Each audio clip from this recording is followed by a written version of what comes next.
ચાલો આજે કિચન સિરીઝમાં બરી બનાવીશું, જે ગાય કે ભેંસના કાચા દૂધમાંથી બને છે, જેને આપણે ખીરું કહેતા હોઈએ છીએ. તો આ ખીરામાંથી આપણે કેસર ઇલાયચી અને રોઝ ફ્લેવરની બરી બનાવીશું, અને એક આપણે ખીરાના ઉપયોગ વગર ઇન્સ્ટન્ટ બરી બનાવીશું. કારણ કે મોટા શહેરોમાં તો આવું ગાય કે ભેંસનું ખીરું મળતું નથી હોતું, લોકો પેકેટના જ દૂધ વાપરતા હોય છે. તો જો તમારે આ સ્વાદ ઘરમાં ખાવો હોય ને, તો તમે આવી રીતના બરીને બનાવી શકો છો.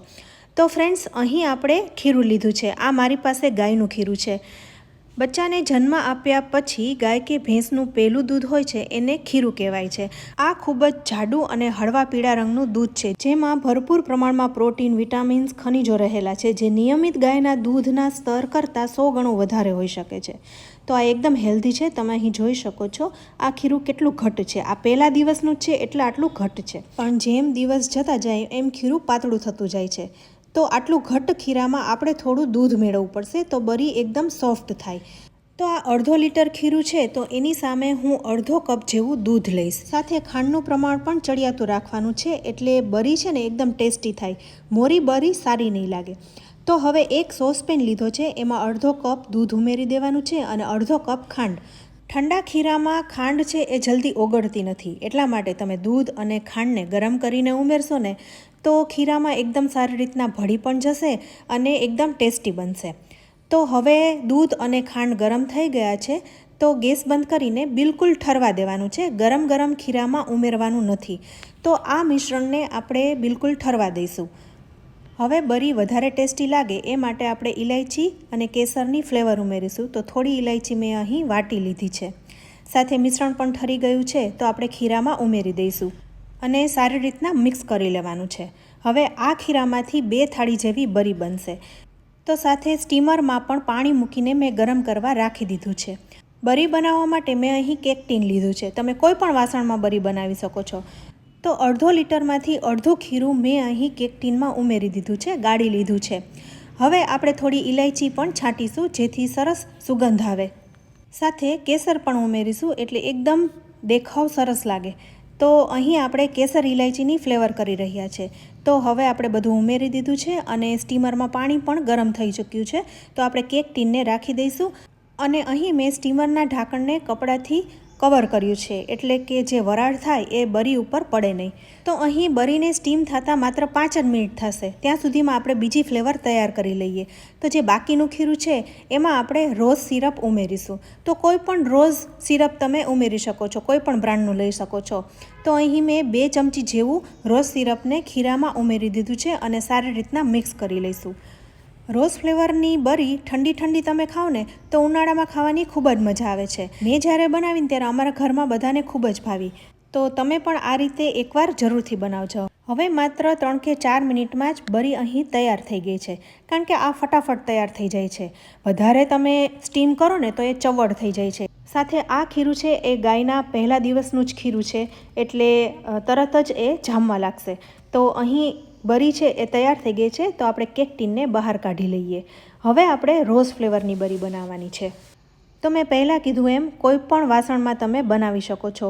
મેં અહીં સ્ટીમરની જ થાળી લીધી છે. હવે ખીરાને ગાળી લઈશું, સાથે ગુલાબની પાંખડીથી ગાર્નિશ કરીશું. તો હવે આ થાળીને આપણે સ્ટીમરમાં ગોઠવી દીધી છે. હવે આ બરીને પણ સ્ટીમ થતાં 4 થી 5 મિનિટનો ટાઈમ લાગશે. આ ફટાફટ તૈયાર થઈ જાય છે. સાથે કેસર ઇલાયચી બરી પણ અહીં તૈયાર છે. તો આપણે એક સરખા પીસ પાડી લઈશું. તો તમે અહીં જોઈ શકો છો બરી એકદમ સરસ તૈયાર થઈ છે. કટ પણ એકદમ સરસ પડી રહ્યા છે. આપણે એને સાઈડમાંથી ઉખેડી લઈશું અને હળવે હાથેથી બધા પીસને બહાર કાઢી લઈશું. તો જુઓ કેટલી સોફ્ટ બરી થઈ છે. બરી બનાવતી વખતે ખીરામાં જો વધારે પડતું દૂધ ઉમેરાઈ જાય ને તો પાણી પણ એકદમ છૂટે છે, અને જ્યારે તમે પીસ પાડો છો ને ત્યારે એ પીસ તૂટતા જાય છે, એક સરખા પીસ નથી નીકળતા. તો અહીં મેં બરી બનાવવા માટે જે માપ લીધું છે દૂધ અને ખાંડનું એ પ્રમાણસર છે, જેથી તમારી બરી પણ આટલી સરસ બનશે. થોડું વધારે દૂધ ઉમેરવું હોય તો 5 કપ જેવું દૂધ તમે વધારે ઉમેરી શકો, પણ અહીં તમે જોઈ શકો છો બરી એકદમ સરસ સોફ્ટ બની છે. હવે આટલી જ વારમાં રોઝ ફ્લેવરની બરી પણ તૈયાર થઈ ગઈ છે. તો પ્લેટને બહાર કાઢી લઈશું અને કટ કરી લઈશું. તો ફ્રેન્ડ્સ, તમે અહીં જોઈ શકો છો બરી કેટલી મુલાયમ થઈ છે. અત્યારે તો આ ગરમ છે, પણ તમે પીસ પાડી અને તમે ફ્રીઝમાં રાખી દો ને પછી તમે ઠંડી ઠંડી ખાઓ ને તો મજા પડી જાય એવી છે.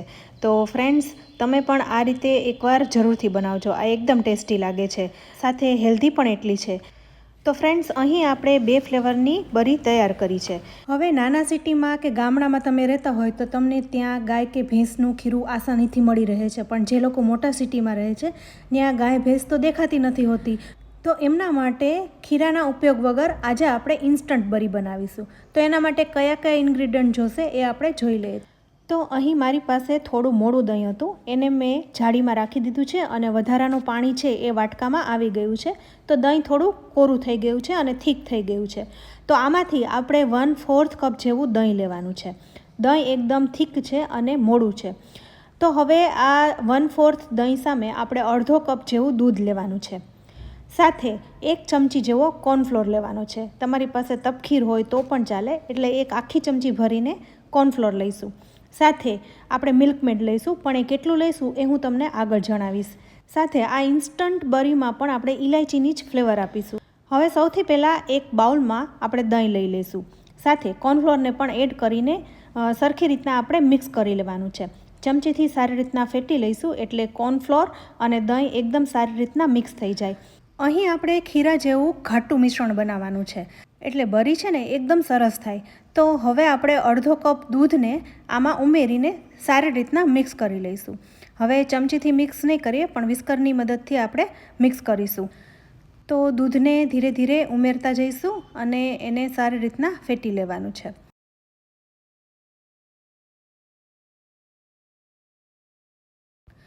અહીં તમે મિશ્રણને જોઈ શકો છો કેટલું ઘાટું બની ગયું છે. હવે આપણે આમાં મિલ્કમેડ ઉમેરીશું, એટલે અહીં ખાંડનો ઉપયોગ નહીં કરીએ. તો મિલ્કમેડમાં ઓલરેડી વધારે જ ખાંડ આવતી હોય છે, તો અહીં આપણે અડધો કપ જેવું મિલ્કમેડ લેવાનું છે. અને કદાચ તમને ખાંડ ઓછી લાગે તો તમે વધારે ઉમેરી શકો છો, પણ મને અહીં બરોબર લાગી રહ્યું છે એટલે હું ખાંડ નથી ઉમેરી રહી. હવે મિલ્કમેડને ઉમેરીને આપણે સારી રીતના ફરી મિક્સ કરી લેવાનું છે. તો બસ અહીં આપણે આ ઘાટું મિશ્રણ તૈયાર કરી લેવાનું છે. સાથે આમાં ફ્લેવર દેવા માટે આપણે એલચી પણ ઉમેરી દઈશું. હવે આ મિશ્રણને આપણે કેક ટીનમાં લઈ લઈશું અને ટીનને આપણે સ્ટીમરમાં ગોઠવી દઈશું. સાથે થોડો એલચી પાવડર પણ છાંટીશું. હવે આ ઇન્સ્ટન્ટ બરી કરવાની છે, તો આને સ્ટીમ થતાં 20 થી 25 મિનિટનો ટાઈમ લાગે છે, કારણ કે આમાં આપણે કોર્નફ્લોર મેળવ્યો છે, એટલે એ જ્યારે પાકી જાય પછી એ બરોબર સ્ટીમ થઈ જશે. તો 15 થી 20 મિનિટ હવે થઈ ચૂકી છે અને હવે આપણે ખોલીને જોઈએ તો એકદમ સરસ રીતના બરી તૈયાર થઈ ગઈ છે. તો આપણે ટૂથપીકથી પણ ચેક કરી લઈએ. તો જુઓ, એકદમ સરસ રીતના ટૂથપીક ઊભી રહે છે. તો હવે આપણે ગેસ બંધ કરી દઈશું અને કેક ટીનને બહાર કાઢી લઈશું. હવે આ બરી ગરમ છે તો એને કટ નહીં કરીએ, પણ 1 કલાક માટે મેં એને ફ્રીઝમાં રાખી દીધી હતી. તો હવે બરી છે એ સરસ રીતના સેટ થઈ ગઈ છે. હવે આપણે એમાં કટ લગાવી લઈએ. આ ઇન્સ્ટન્ટ બરી પણ એકદમ સોફ્ટ થાય છે અને તમને ટેસ્ટમાં પણ ખૂબ જ સરસ લાગે છે. તો ફ્રેન્ડ્સ, જો તમારા સિટીમાં તમને આવું ગાયનું કે ભેંસનું ખીરું મળતું ન હોય ને, તો તમે આવી રીતના ઇન્સ્ટન્ટ બરી બનાવીને એ સ્વાદ તમે માણી શકો છો. આ બરી પણ ખાવામાં એકદમ સોફ્ટ છે, મોઢામાં નાખશો ને તો ઓગળી જાય એવી છે. તો અહીં આપણે 3 પ્રકારની બરી તૈયાર કરી અને આ ત્રણેય બરીને હું પાનમાં સર્વ કરી રહી છું. સાથે ગુલાબની પાંદડી અને પિસ્તાથી ગાર્નિશ કરીશું. તો ફ્રેન્ડ્સ, તમે કોઈ પણ સિટીમાં રહેતા હોય અને તમને ખીરું મળે કે ના મળે, તો પણ આવી રીતના તમે ઇન્સ્ટન્ટ બરી બનાવી શકો છો. તો ફ્રેન્ડ્સ, તમને આજનો વિડીયો કેવો લાગ્યો? રેસીપી ગમી હોય ને તો વિડીયોને લાઇક અને શેર કરજો. સાથે અમારી ચેનલ કિચન સિરીઝને જરૂરથી સબસ્ક્રાઈબ કરી લેજો અને અમારા ફેસબુક પેજને લાઇક કરી ફોલો કરજો. તો ફરી મળીશું આવી અનેક ઉપયોગી રેસીપી સાથે. ત્યાં સુધી આવજો.